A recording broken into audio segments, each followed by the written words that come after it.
Salut à tous et à tous, c'est Comicsfort, j'espère que vous allez bien. Pour ma part, ça va très bien. Aujourd'hui, on se retrouve pour une vidéo qui va être en 3 parties. Enfin, c'est un concept, une trilogie en fait, mais ça va être des vidéos bien distinctes que je vais pas tourner en même temps du tout. La première vidéo, du coup, ça va être sur la review de l'omnibus Mighty Thor, ensuite l'omnibus Thor et ensuite War of the Realm. Donc, on va directement commencer avec cet omnibus, un omnibus de Jason Aaron. On va commencer déjà par Jason Aaron. Jason Aaron, c'est un auteur qui peut faire du très très bon et qui peut parfois nous faire des immenses boosts. Donc c'est pour ça que j'avais assez peur. J'avais assez peur parce que d'une, je connaissais pas le personnage de Thor, encore moins de Mighty Thor, donc la personne qui est derrière ce casque-là, que je vais évidemment vous spoiler, même si tout le monde le sait actuellement. Et j'avais peur de Jason Aaron. Donc, à l'intérieur, on retrouve quoi? On retrouve, je vais vous faire ce sommaire directement. On retrouve donc les épisodes de Thor 2014, donc de 1 à 8. Thor avec un S, donc les plusieurs Thor de 2015, de 1 à 4. Thor annuel de 2015. The Mighty Thor de 2016, du numéro 1 à 23. Et 700 à 706. Ainsi que Génération The North Sister et Mighty Thor 2017. Donc, c'est une single. Donc, qu'est-ce que c'est que ce Mighty Thor? Alors, grosse galère déjà pour lire cet omnibus, il faut lire en fait un quart de Thor du tonnerre donc masculin, puis ensuite lire tout cet omnibus, puis ensuite retourner sur du Thor du tonnerre. Donc c'est un peu compliqué, mais en fait on commence par l'autre omnibus, et celui-là arrive au milieu. Unworthy Thor, c'est en fait le nouveau personnage qui va soulever Odin. Il soulève aussi Odin. Enfin, elle soulève aussi Odin. Non, Mjolnir, du moins. Qui va donc être la prochaine personne qui va être digne du marteau de Thor, de porter le titre de Thor. À savoir qu'il va y avoir plusieurs Thor dans ces récits. Donc, je vous ai dit, en fait, je ne connais absolument rien de Thor. Pas de l'univers, pas de Asgard, je ne connais rien. Et j'ai du coup adoré apprendre à connaître. Je vais parler que de cet omnibus, pas de l'autre omnibus, du coup, dans cette vidéo. Unworthy Thor, du coup, je vais vous spoiler dans 3 secondes qui c'est. En fait, c'est tout simplement Jane Foster qui attend un cancer. Donc, j'ai un cancer, moi, c'est un thème qui me touche particulièrement. Et du coup, Unworthy Thor, donc. Thor, enfin Mighty Thor, excusez-moi, j'ai une non, c'est Mighty Thor, excusez-moi. Thor, en fait, c'est simplement Jane Foster qui va de base vouloir combattre différents crimes, notamment un crime écologique de la part d'une entreprise qui s'appelle Roxxon. Roxxon, c'est une entreprise qui pollue énormément, qui est le cliché américain de la grosse start-up américaine qui pollue, c'est un peu le cliché d'Amazon, quoi, à l'extrême, qui pollue tout, qui détruit des millions de choses et qui font ça uniquement pour l'argent. C'est un gros cliché. Et tout d'abord, on va commencer par remercier Jason Aaron. Pourquoi? Parce que, en fait, Jason Aaron, il nous introduit une ligne conductrice qui dure tellement longtemps, parce que nous, on a ça dans 2 omnibus, hein, mais il faut savoir que ça a duré des années. Ça a vraiment duré des années. Et putain, que ça tient du bout au bout. Ça nous tient vraiment du bout au bout, à savoir la guerre des royaumes. La guerre des royaumes, c'est quoi? C'est tout simplement Malekith, qui est un elfe noir qu'on voit plus dans l'autre omnibus, mais qui est beaucoup centré dans celui-là. C'est un elfe noir qu'en fait, qui veut foutre la guerre dans les 9 royaumes, enfin, plus Asgard, enfin Midgard, je veux dire, en fait, qui veut tout simplement foutre le bordel. Au dessin, on a vraiment une panoplie de dessinateurs, mais pour cet omnibus-là, c'est vraiment de la très très très bonne qualité. Notamment Russell Lutterman, George Molina qui est sur un seul épisode, Chris Sprouse, Suzuka, Gareth, beaucoup que je connais pas, mais il y a vraiment du bon, il n'y a rien à dire. Ça se laisse lire, ça se laisse. On a des pages qui envoient, je trouve que ce personnage de Thor, au début, j'étais un peu sceptique. Je me disais, bon, bah, je vais découvrir Thor par une autre personne. Mais en fait, du biais de Thor, on apprend aussi nous-mêmes à découvrir Asgard. Et surtout, putain, qu'est-ce qu'elle est stylée, quoi. À la fin, on se dit, mais en fait, elle a littéralement le charisme de porter ce marteau, en fait. Bien sûr, elle peut garder ce titre-là. On n'est pas obligé d'avoir uniquement passagère. Et c'est ça qui est assez incroyable. Je trouve que beaucoup de choses sont décrites en ce moment par rapport au fait que beaucoup de femmes sont mises en avant dans l'univers de Marvel ou dans les comics tout simplement, notamment avec le MCU en ce moment où beaucoup de femmes sont mises en avant. On a les films de Marvels, on a eu aussi une version un peu bizarre de Thor. On a beaucoup de choses. On a le She-Hulk, on a Scarlet Witch, on a beaucoup de personnages qui sont mis en avant qui sont femmes parce que c'est aussi un peu la tendance du moment. À plaire ou à déplaire, ça c'est vous qui voyez. Hein. Moi ça me dérange pas dans l'absolu, hormis quand c'est mal fait, évidemment. Et là on trouve que vraiment ce personnage-là coche toutes les cases d'un bon super-héros. Elle reprend le vide parfaitement. Je trouve qu'en fait les personnages féminins ont une grosse valeur dans ce comics. Pourquoi?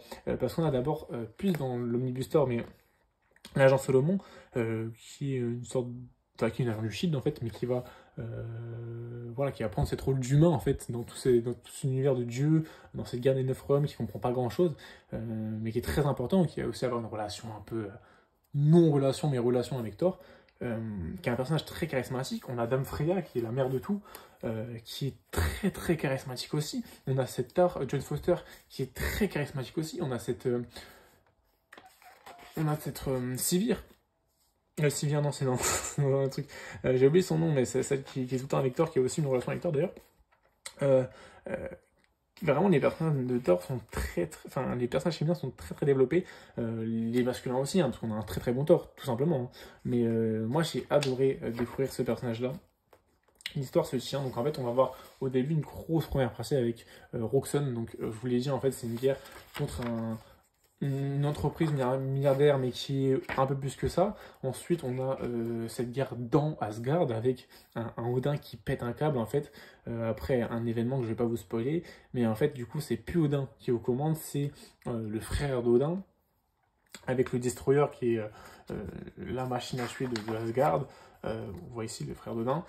Et on a du coup une Thor qui ne bat pas des super-héros classiques qui, certes, les ennemis qu'on peut retrouver dans chaque comics, c'est les super méchants, il faut les battre un, mais qui bat aussi tout ce qui est Odin, tout ce qui est Asgard, qui détruit Asgard, qui remet en question Asgard, parce qu'elle, c'est pas une Asgardienne en fait, elle de base, elle est juste humaine, donc elle a un point de vue externe qui est hyper intéressant.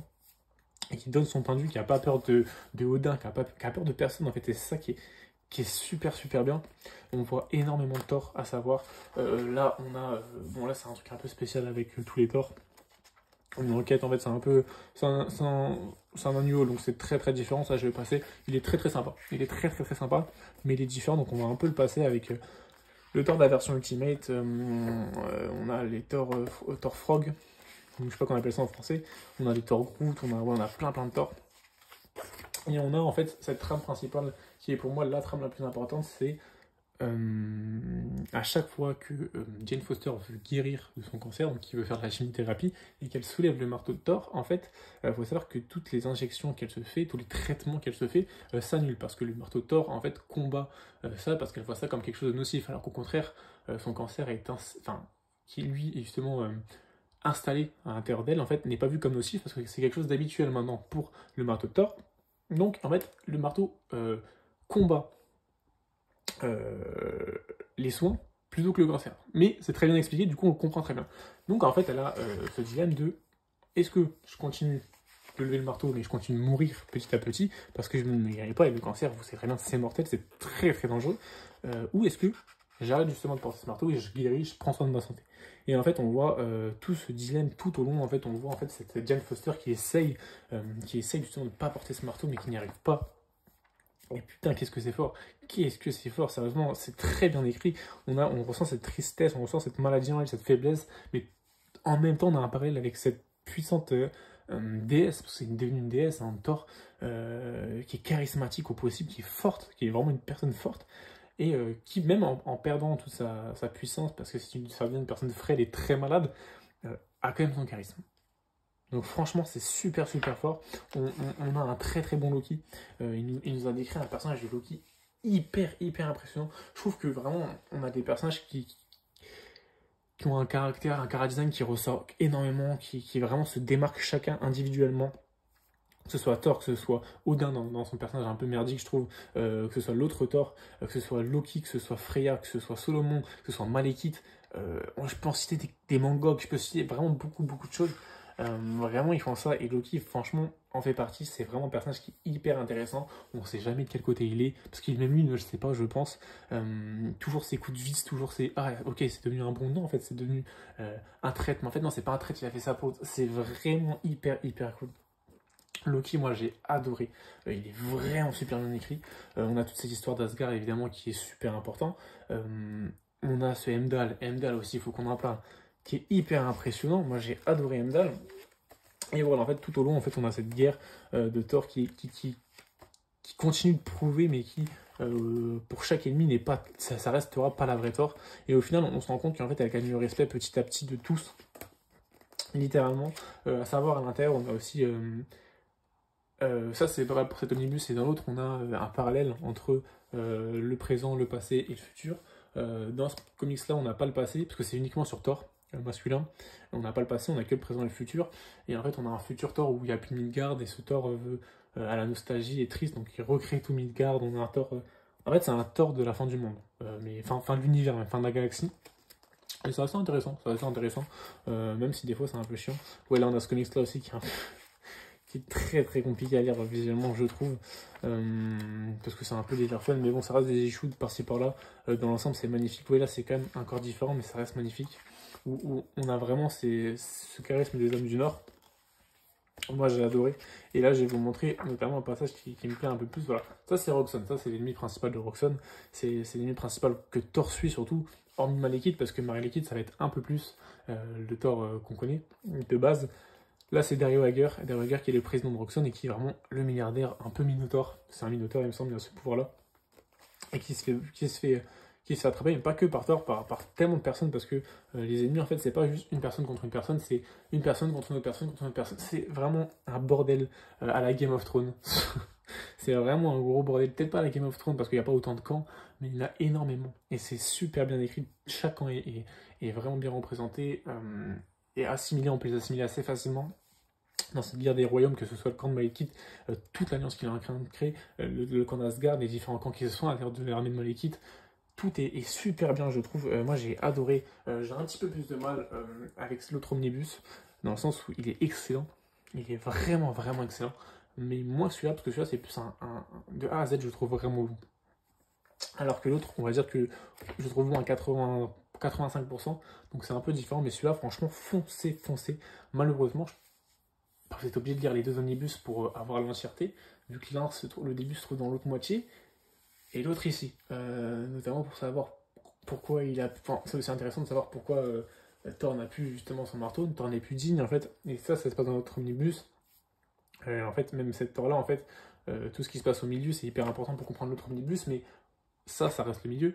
Donc le début, on est obligé de le lire dans l'autre omnibus. Hein, c'est super mal fait, je trouve. Ça, c'est vraiment de la merde du côté de Panini, je suis obligé de le dire. Même si l'histoire est incroyable, je trouve que c'est mal édité. En fait, on est obligé de suivre les deux, donc autant l'éditer à la suite, plutôt que faire des échanges. Là, ils ont voulu dissocier en déesse du tonnerre et dieu du tonnerre, sauf que ça ne marche pas comme ça dans l'histoire, ça ne marche absolument pas comme ça. Les deux histoires sont en corrélation. Donc c'est vraiment mal foutu, c'est vraiment vraiment mal foutu. Mais bon, ça a été comme ça, du coup on n'a pas le choix, on est obligé de faire avec. Mais franchement, ouais, c'est vraiment nul. C'est vraiment vraiment nul. On a toute cette histoire de Mjolnir en fait qui découvre de nouveaux pouvoirs grâce à cette badass du tonnerre. C'est super bien parce qu'en fait Mjolnir il est aussi beaucoup développé, c'est un objet, mais c'est un objet vivant. On sait ce qu'il y a à l'intérieur de Mjolnir, c'est hyper intéressant, on ne savait pas. On sait ce que Mjolnir peut faire de nouveau, c'est pas juste un marteau puissant. Il fait en uru, indestructible, non, c'est beaucoup plus qu'un marteau.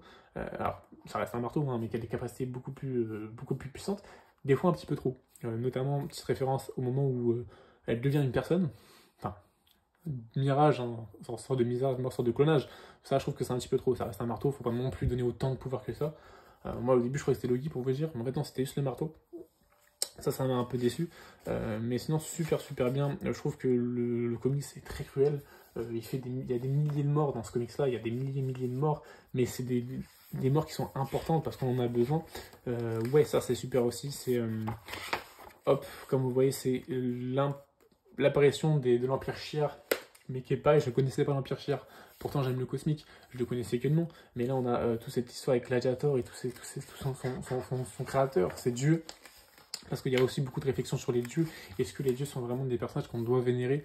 Moi, je suis quelqu'un qui est croyant et pratiquant d'une religion, donc forcément, c'est quelque chose qui me touche énormément.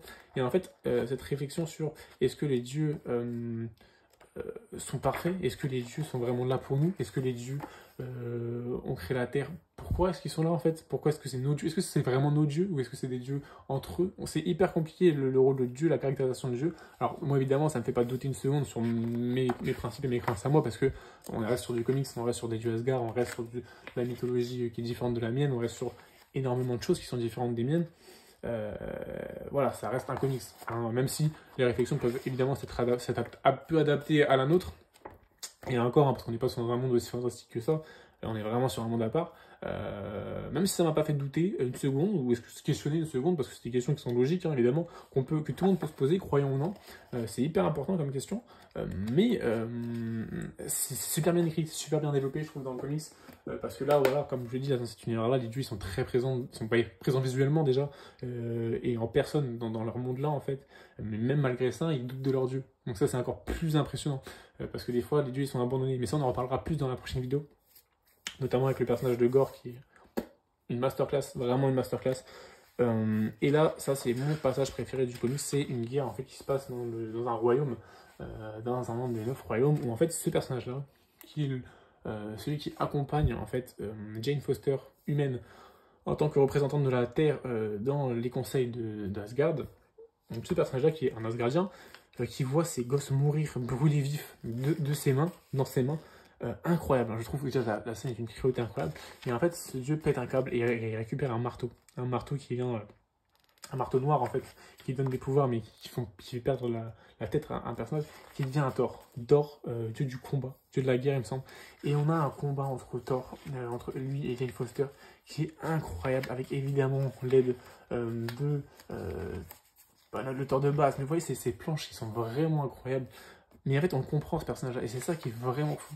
Je me répète vraiment, mais je trouve que le comics a une ampleur. C'est le meilleur truc que j'ai lu chez Marvel, je pense, en tant que run, pas en tant que one-shot. Vous voyez ces planches? Vous voyez ces planches?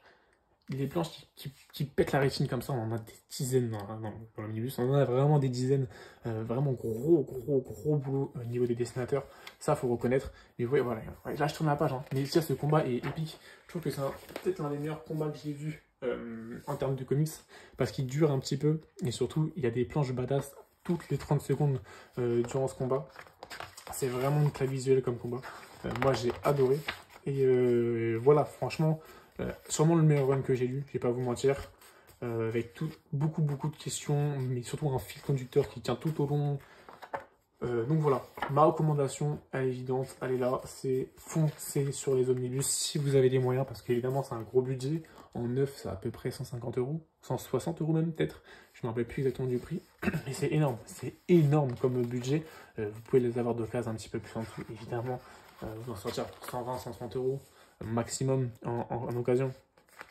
Ce personnage aussi, Mangog, est incroyable. Mangog est incroyable ce personnage. Mais ouais, donc forcément, ce que je vous conseille, c'est d'y aller, c'est de foncer. Si vous avez les moyens d'acheter ces comics.